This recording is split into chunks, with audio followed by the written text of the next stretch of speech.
Gravitation class 11th का ये unit है। बहुत मस्त टॉपिक है। आपको नीट एग्जाम में, आईआईटी जे एग्जाम में इससे क्वेश्चन अक्सर पूछे जाते हैं। बहुत ही मस्त टॉपिक है। न्यूटन साहब का नाम सुना होगा। न्यूटन साहब का ज्यादा मशहूर है दो जगह। एक है न्यूटन्स लॉज ऑफ मोशन, दूसरा है Newton's universal law of gravitation. यानी न्यूटन साहब ने जो लॉ ऑफ ग्रेविटेशन दिया उसके लिए भी बहुत ये मशहूर है। उस लॉ तक पहुंचने के लिए सम प्रोग्रेस देख रहे हैं, कैसे कैसे डिकेड्स दर डिकेड्स आफ्टर डिकेड्स बहुत सारे खोज होते होते, रिसर्च होते होते एक पर्टिकुलर पॉइंट में पहुंचता है। जिस तरह से हम लोग एक आधे घंटे में पूरे ग्रेविटेशन को पढ़ लेते हैं, पूरे थ्योरी पूरे कॉन्सेप्ट को क्लियर कर लेते हैं, आपको ये एक आधे घंटे में ये रिसर्च या यहाँ तक ये खोज इन्वेंट नहीं हुआ है, वो बरसों लग गया यहाँ तक पहुँचने में।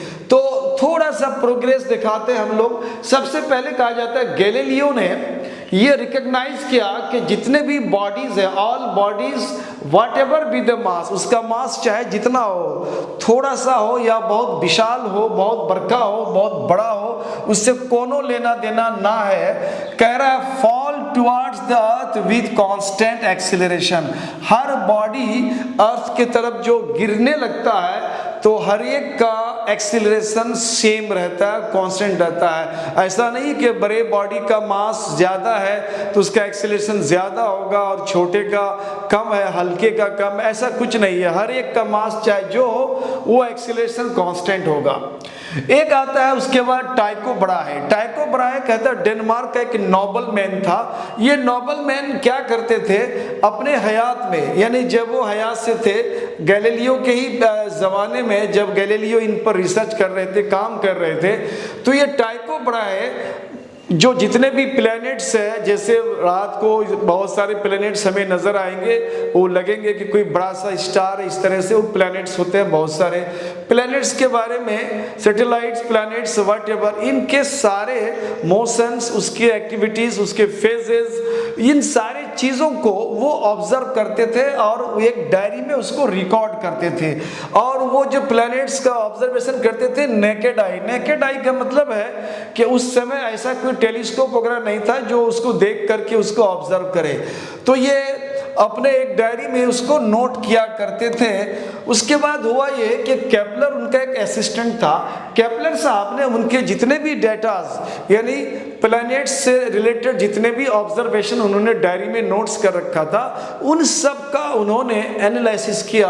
और एनालिसिस करने के बाद उन्होंने 3 लॉ दिया, 3 लॉज दिया उन्होंने प्लैनेटरी मोशन से रिलेटेड। 3 लॉ दिया उन्होंने, जिसको Kepler's 3 laws of planetary motion कहते हैं। अब आते हैं टॉलमी। टॉलमी एक ग्रीक का एस्ट्रोनॉमर था। टॉलमी ने कहा कि ये जो हमारा अर्थ है, अर्थ पूरे यूनिवर्स का एक सेंटर है। बाकी जितने हेवनली बॉडीज है, इवन के सन भी उसके चारों तरफ वो चक्कर लगाते हैं। उस थ्योरी को उन्होंने जियोसेंट्रिक थ्योरी दिया। जियो का मान होता है अर्थ और सेंट्रिक मतलब यानी अर्थ जो है वो सेंटर में, बाकी प्लैनेट्स जितने भी स्टार्स वगैरह है सब सन के चारों तरफ घूमता है, जो कि बाद में ये गलत साबित हो गया। उसके बाद आता है हमारा कॉपरनिकस। कॉपरनिकस एक बहुत बड़े मैथमेटिशियन थे और ये एस्ट्रोनॉमर भी थे, पोलैंड के थे। उन्होंने जियोसेंट्रिक के बिल्कुल अपोजिट उन्होंने हेलियोसेंट्रिक दिया। हेलियोसेंट्रिक का मतलब होता है, हेलियस का मानी ग्रीक में होता है सन, यानी पूरे यूनिवर्स का जो सेंटर है, सेंटर में सन है और बाकी सारे हेवनली बॉडीज सन के, इवन के हमारा अर्थ भी सन के चारों तरफ वो घूमता है। इस थ्योरी का नाम दिया गया हेलियोसेंट्रिक। तो ये 2 थ्योरी है। उसके बाद केपलर साहब का लॉ आता है। केपलर साहब ने जो 3 लॉ दिया उसमें से पहला लॉ आता है जिसको हम लोग लॉ ऑफ ऑर्बिट कहते हैं। इस लॉ में कोई खास बात नहीं कहा उन्होंने।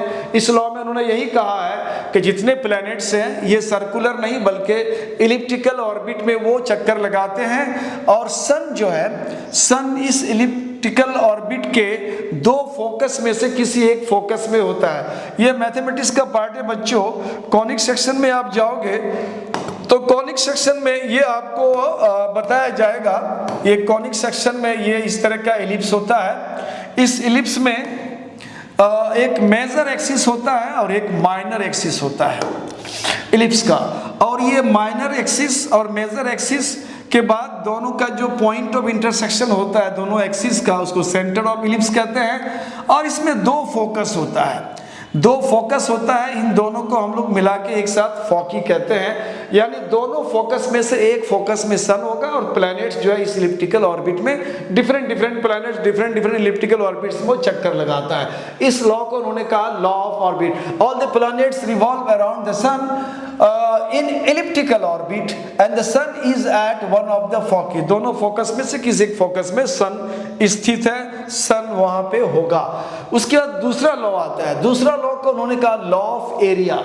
लॉ ऑफ एरिया में क्या है, कहता है जब कोई भी प्लैनेट सन के चारों तरफ घूमता है, घूम रहा होता है, तो कह रहा है एक पर्टिकुलर टाइम में मान लो टाइम टी में वो प्लैनेट पॉइंट ए से पॉइंट बी गया और सन को मिला करके ये एरिया को हम लोग देखते हैं, ये एरिया को देखते हैं। अब यही प्लैनेट मान लो कुछ देर के बाद वो यहाँ पे सन के निकट आ गया, नजदीक आ गया और वो सी से डी वो इलिप्टिकल पाथ भी इस अपने पाथ को कवर करता है, इलिप्स के इसमें पेरीफेरी में कवर करता है। तो बोलता है कि अगर टी समय में, टी टाइम में वो ए से बी जाने में उन्होंने जो एक कार्व आउट एरिया बनाया उतना ही एरिया के बराबर टी समय में वो हर जगह में किसी भी दो पॉइंट के बीच अगर उतना ही समय वो कवर करता है तो उतने समय में हमेशा वो इक्वल एरिया कवर करेगा।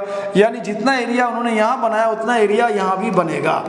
अब है कि ये एरिया का विड्थ थोड़ा सा ज्यादा दिखाया गया, क्योंकि इसका लेंथ ज्यादा है तो विड्थ कम है, और यहाँ चूंकि लेंथ कम है तो विड्थ को ज्यादा दिखाना पड़ेगा। तो सेम टाइम इंटरवल टी और सेम टाइम इंटरवल टी दोनों के कारण, यानी दोनों पॉइंट्स के बीच जो यहाँ एरिया बनता है, दोनों पॉइंट के कारण ये जो एरिया बनता है, ये एरिया और यहाँ दो पॉइंट्स के बीच में जो एरिया बनता है, ये एरिया दोनों का एरिया सेम होगा सेम टाइम इंटरवल में। इस सेम टाइम में जो ये एरिया कवर करता है उस एरिया अपॉन टाइम को हम लोग एरियल वेलोसिटी कहते हैं। तो यहाँ का एरियल वेलोसिटी और यहाँ का एरियल वेलोसिटी सेम होगा, लेकिन अगर इसका लीनियर वेलोसिटी की बात करेंगे तो लीनियर वेलोसिटी सेम नहीं होगा बच्चों, क्योंकि यहाँ पे उतना ही टाइम में कम दूरी तय करना पड़ता है यहाँ पे, और उतना ही समय में वो यहाँ ज्यादा दूरी तय करना पड़ता है। तो इसका मतलब टाइम अगर सेम है तो इसको स्पीड बढ़ाना पड़ेगा सो दैट कि वो ज्यादा दूरी को कवर करना है। तो लीनियर स्पीड सेम नहीं होगा, लेकिन एरियल स्पीड जो है, एरियल वेलोसिटी सेम होता है। इसको उन्होंने नाम दिया सेकेंड लॉ, यानी लॉ ऑफ एरिया। उसके बाद आता है हमारा थर्ड लॉ। थर्ड लॉ में क्या रहा है, इस थर्ड लॉ को उन्होंने लॉ ऑफ पीरियड कहा है। लॉ ऑफ पीरियड क्या है, जब प्लैनेट्स इलिप्टिकल ऑर्बिट में घूम रहा होता है तो जिस पॉइंट से भी गया उस पॉइंट से एक चक्कर लगाने के बाद एक उसी पॉइंट में अगर वापस आता है, इतने समय में इतना चक्कर लगाने में जो भी टाइम वो लेता है, जितना टाइम उनको लगता है, दैट वेरी टाइम को हम लोग बोलते हैं टाइम पीरियड, और उसको कैपिटल टी से रिप्रेजेंट करते हैं। तो इस लॉ में उन्होंने कहा कि टाइम पीरियड का जो स्क्वायर है वो सेमी मेजर एक्सिस के क्यूब के डायरेक्टली प्रोपोर्शनल होगा। यानी ये मेजर एक्सिस है, ये माइनर है, और हाफ को हम लोग सेमी मेजर कहते हैं। सेमी का मानी हाफ होता है। तो ये जो हाफ एक्सिस है मेजर एक्सिस का, सेमी मेजर एक्सिस यानी आर, टाइम पीरियड यानी टी अगर है तो उसका स्क्वायर आर क्यूब के डायरेक्टली प्रोपोर्शनल होगा। तो ये तीन लॉ केपलर साहब ने दिया।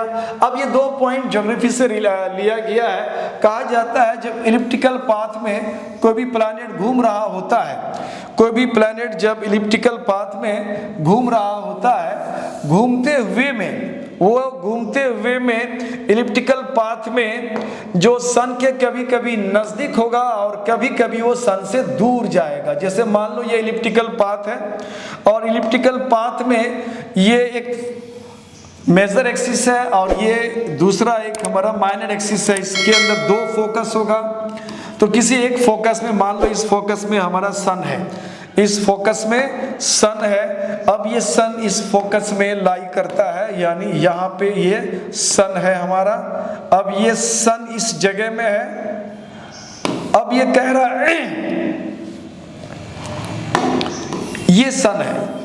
अब प्लैनेट्स चूंकि इस इलिप्टिकल पाथ में अगर घूम रहा होता है, एक समय ऐसा होगा कि सन से काफी दूर पर होगा, दूसरा वो चलते चलते एक समय ऐसा आएगा कि सन के वो काफी नजदीक होगा। तो कहता है जब वो सन के काफी नजदीक होता है तो उस समय उस पॉइंट को हम लोग बोलते हैं पेरीहेलियन, और जब वो सन के बहुत दूर होता है प्लैनेट उसको बोलते हैं एफेलियन।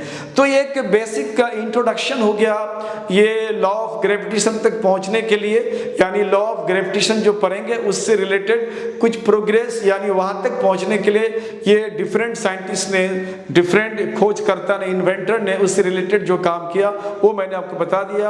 अब आपको इसके बाद आपको देखना है law of universal law of gravitation Newton साहब ने जो दिया है, उसके बाद उससे कंसिक्वेंसेस जितने भी सारी चीजें हैं और सब वन बाय वन हम लोग खत्म करेंगे।